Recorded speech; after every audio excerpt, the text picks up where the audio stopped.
Mesdames et messieurs, assalamu alaikum wa rahmatullahi wa barakatuh. Que la paix, bénédiction, mais aussi la miséricorde d'Allah soit sur vous tous. Je suis tout à fait ravi de vous retrouver dans cette nouvelle édition dans votre émission hebdomadaire Culture religieuse, votre fenêtre sur les grands sujets qui touchent bien sûr la religion islamique.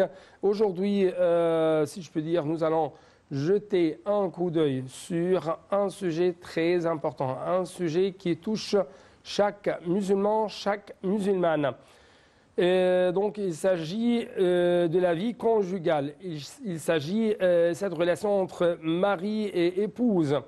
Cette relation entre les droits et les obligations. Donc les explications seront tout de suite avec notre invité de marque, Dr Sami Mandour, le grand professeur à l'université d'Al-Azhar. Vous êtes toujours le bienvenu sur notre TV internationale. Merci beaucoup pour votre présence. Merci. Merci. Donc, très rapidement, il y a toujours ce qu'on appelle les appels lancés par l'islam afin lancés par l'islam, bien sûr, à l'égard des musulmans, à l'égard des musulmanes, afin de pratiquer les bonnes mœurs. Et à l'intérieur, à l'extérieur du foyer conjugal. Mais justement, si nous allons concentrer nos débats sur l'intérieur du foyer conjugal des musulmans et des musulmanes, quels sont donc les appels lancés par l'islam à cet égard? Bismillahir Rahmanir Rahim, alhamdulillah, wa salatu wa salamu ala sayyidina Rasulillah, wa ala alihi wa sahbihi wa man wala, thumma amma ba'd. En effet, quand on parle de l'islam, nous disons toujours l'islam, c'est le bon comportement. Oui. Husnul khuluq.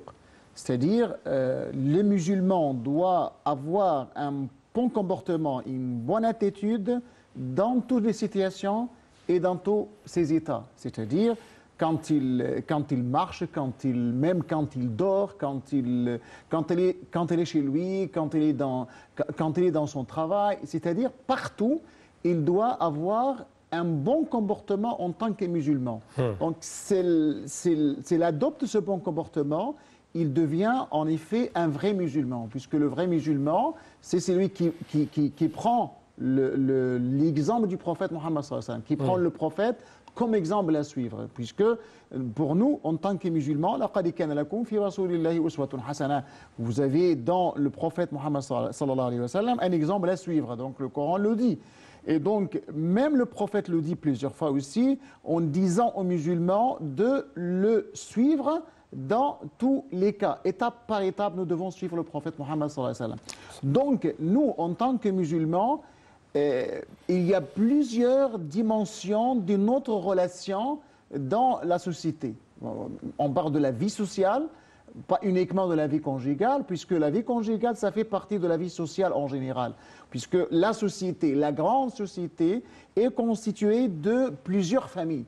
Puisque la famille, c'est quoi? C'est ce qu'on appelle la première cellule de la société. Oui. Si on a bien établi, si on a bien édifié, bien formé, bien construit cette première cellule, si cette cellule aussi est bien formée, si on a réussi à édifier, à construire une bonne famille, donc bien sûr, ça doit se refléter sur la société.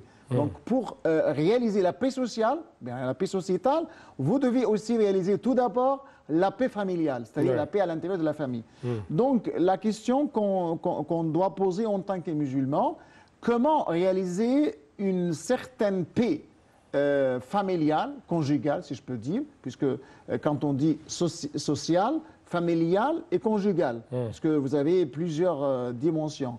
Sur le plan social, nous avons les familles.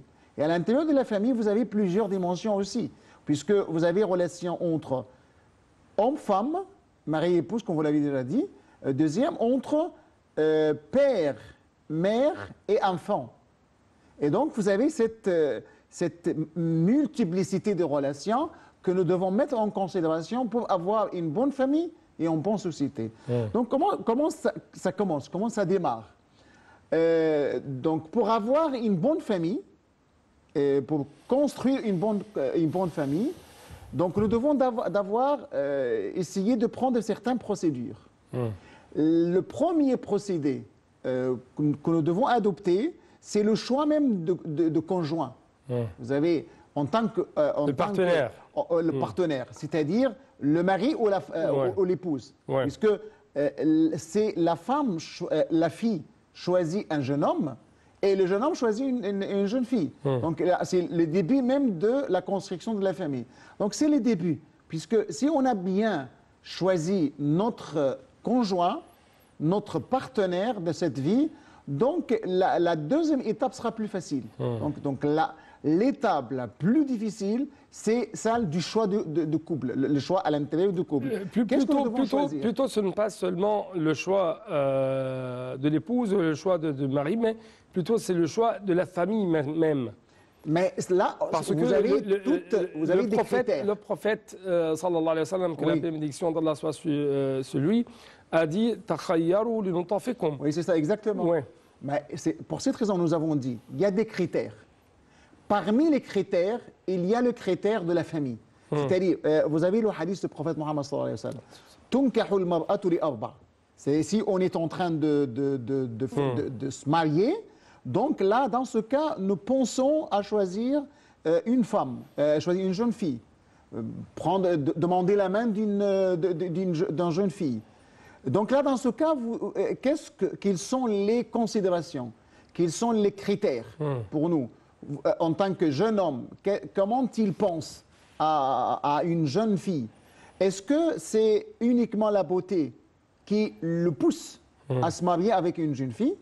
Ou bien est-ce que c'est la noblesse de la famille, c'est-à-dire une famille qui a déjà une position, on ne parle pas des finances, mais on parle de la situation sociale, de la position sociale. La position sociale, ou bien vous allez choisir cette future épouse parce qu'elle a déjà de l'argent, elle est riche, d'une famille riche, ou bien parce que c'est une famille, et en même temps, c'est une jeune fille vertueuse, qui a de bons comportements et qui respecte bien les règles religieuses, les normes religieuses, et qui respecte bien les enseignements de l'islam en général. C'est une jeune fille qui respecte les enseignements de la religion.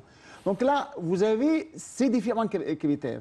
Chacun de nous opte pour quelque chose. Mais l'islam nous demande oui, vous pouvez mettre en considération ces différents caractères, mais quel est le critère, le meilleur critère à partir de laquelle vous devez choisir une jeune fille pour être future épouse? Le prophète le dit, c'est-à-dire, si vous voulez bien réussir votre vie conjugale, donc il faut bien choisir une jeune fille vertueuse d'une famille, une famille qui a déjà des principes, qui a déjà je parle pas de religion. Je dis tout simplement une famille qui respecte bien, les enseignements de la religion, qui respecte le prophète, qui respecte tout. Et donc, si on dit vertueuse, si je peux dire, c'est la même chose pour la jeune fille. La jeune fille aussi, c'est-à-dire la famille de jeune fille aussi. Si elle commence à choisir un jeune homme pour être futur mari pour leur fille, donc elle doit aussi prendre en considération, elle doit choisir un jeune homme qui respecte bien les enseignements de la religion et qui est quelqu'un de vertueux.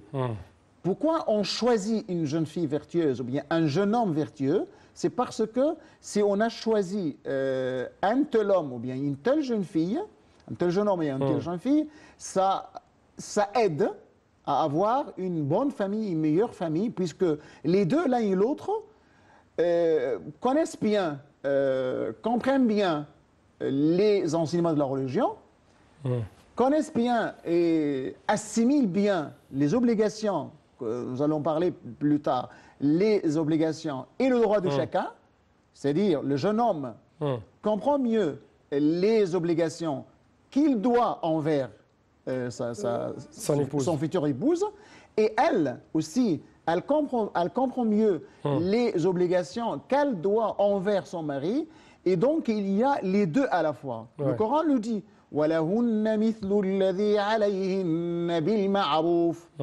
C'est-à-dire, il y a quand même des obligations et des droits équivalents. Il y a une égalité, une équivalence en matière de droits et des obligations. Si la femme a des obligations envers l'épouse, a des obligations envers le mari aussi a des obligations envers son épouse. Donc là, il y a une égalité des obligations et des droits. Vous avez des droits, et moi aussi j'ai des droits. Tu as des obligations, et moi aussi j'ai des obligations. Donc là, si on respecte bien les obligations et les droits, on doit avoir une vie homogène, une vie stable. Il y a une certaine stabilité, une certaine paix sociale. Donc, ça commence, je le dis, je répète, ça commence à partir de l'étape de choix de conjoint. Donc, comment choisir le conjoint? Donc, c'était votre point que vous avez expliqué, le choix de l'épouse ou même le choix de mari. Le choix des partenaires. Du partenaire en général. Donc, tout d'abord, avant de poursuivre notre discussion, je dois proposer un reportage à nos chers téléspectateurs à cet égard.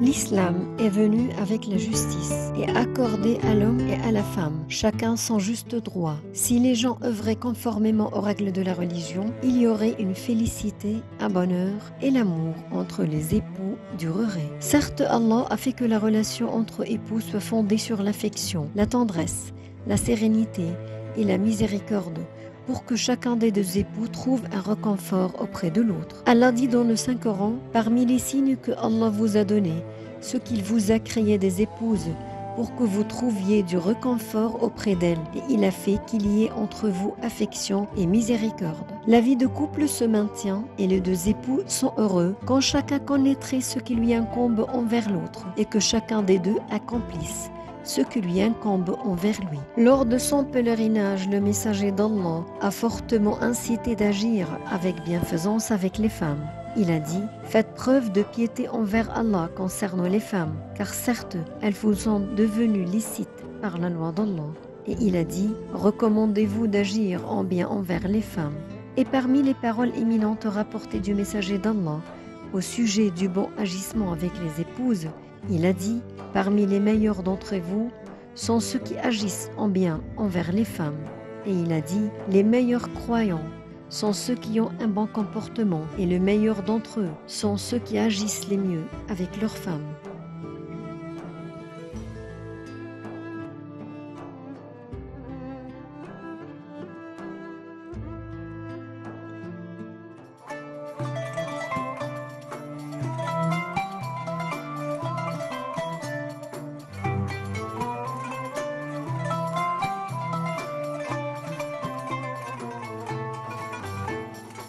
Donc, chers téléspectateurs, notre deuxième point à discuter cette fois-ci, c'est les obligations, les droits. Quelles sont les responsabilités de chacun de ces deux partenaires? Oui. Bien sûr, selon le point de vue islamique. Oui. Donc, nous avons déjà, comme nous l'avons déjà dit, nous avons déjà choisi notre conjoint, notre partenaire qui doit construire avec nous la première cellule de la société. Et donc, bien choisir, donc on doit commencer notre vie conjugale. Et donc, avant de commencer notre vie conjugale, nous devons savoir et assimiler bien nos devoirs et nos obligations. Mais avant d'aborder ce point-là, vous devez quand même essayer de se dire quand même, de nous dire en nous-mêmes, quel est l'objectif du mariage? Est-ce que c'est uniquement construire une famille? Oui. Mais pour construire une famille, vous devez quand même comprendre l'objectif même du mariage. Puisque le mariage est l'un des signes d'Allah dans l'univers. Puisque Allah le dit « وَمِنْ آيَاتِهِ خَلْقُ السَّمَاوَاتِ وَالْأَرْضِ وَاخْتِلَافُ أَلْسِنَتِكُمْ وَأَلْوَانِكُمْ إِنَّ فِي ذَلِكَ لَآيَاتٍ لِلْعَالِمِينَ » Donc là, il y a la diversité. Et parmi ces diversités, وَمِنْ آيَاتِهِ أَنْ خَلَقَ لَكُمْ مِنْ أَنفُسِكُمْ أَزْوَاجًا لتسكنوا إليها وجعل بينكم مودة ورحمة. Donc là, essayez de voir comment le verset parle de cette relation entre mari et épouse. Là, ça fait partie des signes d'Allah, c'est parmi les signes d'Allah subhanahu wa ta'ala. Donc, min ayatihi. Khalaqa lakum min anfusikum azwaja, c'est-à-dire, donc, votre épouse, ça fait partie de vous-même. Imaginez que votre épouse fait partie de vous-même. Donc, nous sommes un indivisible et inséparable. Si la femme comprend cette idée, et si l'homme comprend même cette idée, donc nous sommes avant tout, puisqu'on est devenu couple, puisque vous avez couple, donc on est couple, mais couple légal, puisque le mariage pour nous, c'est le moyen légal pour satisfaire nos besoins, nos besoins sexuels en particulier.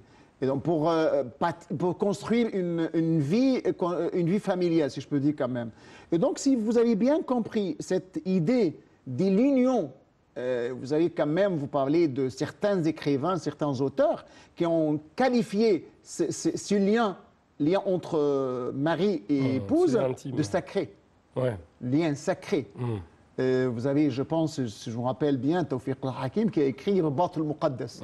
Puisqu'il y a un lien sacré entre les deux conjoints. Puisque, pourquoi ce lien sacré? Vous avez un hadith quand même. Akhadhtumuhunna bi kalimatillah. C'est-à-dire quand on a commencé à dire, voilà, contracter le mariage. Comment contracter le mariage? Donc vous avez commencé par Bismillahir Rahmanir Rahim, et enfin vous demandez au tuteur de la femme qu'il vous marie sa fille, et tu acceptes par Allah. C'est-à-dire c'est Allah subhanahu wa ta'ala qui vous a demandé de se marier pour avoir une famille. Donc là, c'est Allah subhanahu wa ta'ala qui vous a demandé. C'est le prophète qui vous a demandé quand il a dit Ya ma'ashara al-shabab man istata'a minkum al-ba'ata falyatazawwaj. Aux jeunes, si vous avez bien les capacités, les moyens financiers ou autres pour faire le mariage, pour se marier, donc que vous mariez, puisque là c'est un besoin naturel, un besoin nécessaire. Donc vous pourriez les satisfaire par des moyens légaux, c'est le mariage. Donc si on a bien compris que ce lien est sacré et que cette union doit durer, indivisible et inséparable, nous devons essayer de faire le maximum pour garder, pour réussir, pour ne pas échouer. Et le premier point pour ne pas échouer, c'est le respect mutuel. C'est-à-dire réaliser trois choses. Ce que le verset parle de quoi? Parle de mawadda, sakan, taskunu ilayha, wa ja'ala baynakum mawaddatan wa rahma. Donc vous avez trois éléments principaux dans la vie conjugale. Si l'un d'eux manque, la vie conjugale va s'écrouler. Vous parlez de sakan.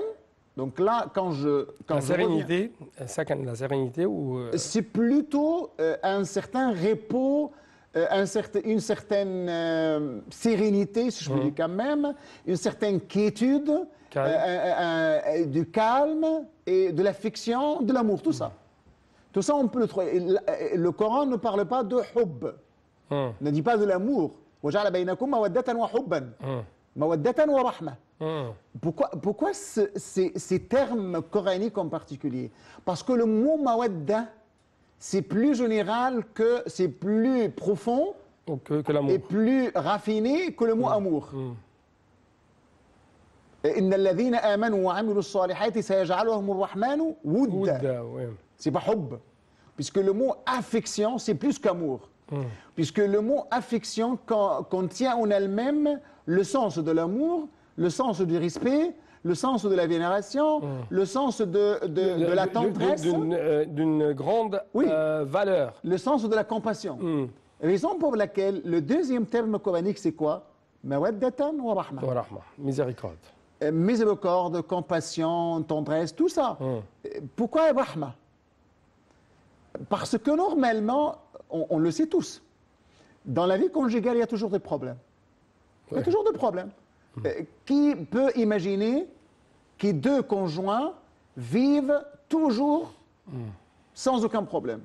Par expérience, vous et moi et tout le monde, il y a toujours des problèmes. Soit des problèmes quotidiens, soit des problèmes hebdomadaires, des problèmes chaque mois, chaque année, chaque semaine. Ça existe. Chaque minute.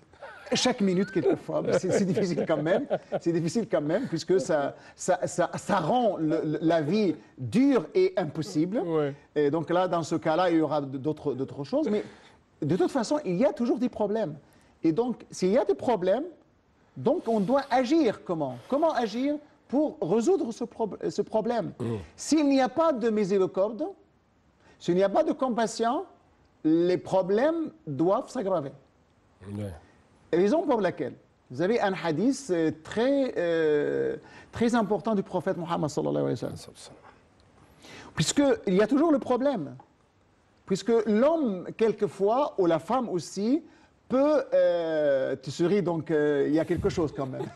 Et donc, l'homme, quelquefois, ou bien la femme aussi, peut avoir certaines remarques, bien certaines réserves, pour ne pas dire des tests, quelques comportements, tels comportements, la femme de la part de son mari et le mari de la part de son épouse. Ouais. Ça existe. Moi, je déteste quelquefois un certain comportement dans ma femme, auprès de ma femme. Et ma femme, la même chose. Ouais. Donc, puisqu'il y a une certaine réciprocité. Ouais. Et donc, qu'est-ce que nous devons faire? Ouais. Le prophète le dit, simplement. Oui. Nous devons tout de suite s'arrêter devant cette question.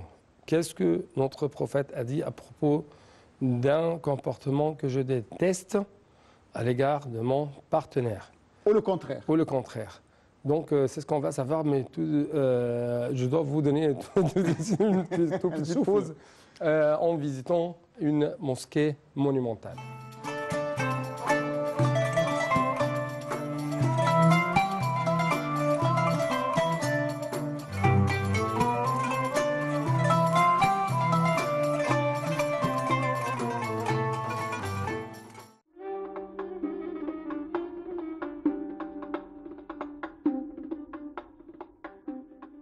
La mosquée Ibn Touloun au Caire est la plus ancienne mosquée de cette ville qui soit dans son état originel et d'ailleurs le plus ancien monument islamique du pays. C'est aussi la plus vaste en termes de surface au sol. Elle se trouve non loin de la citadelle de Salah ad-Din et de la mosquée du sultan Hassan. Elle a un minaret en forme de spirale qui rappelle celui de la grande mosquée de Samarra en Irak. Sa construction a été ordonnée par Ahmad ibn Touloun, gouverneur abbasside d'Égypte, qui gouverna le pays de manière pratiquement autonome de 868 à 884. Selon l'historien al-Maqrizi, la construction de l'édifice commença en 1876. Une inscription date son achèvement de l'an 2065 de l'Hégire, c'est-à-dire l'année 879 de notre ère. Les travaux de construction de cette mosquée ont duré 2 ans. La mosquée consiste en une cour intérieure d'environ 92 mètres carrés, au milieu de laquelle se trouve un dôme supporté par un tambour octogonal reposant sur une base carrée, avec 4 entrées arquées et une fontaine pour les ablutions au centre.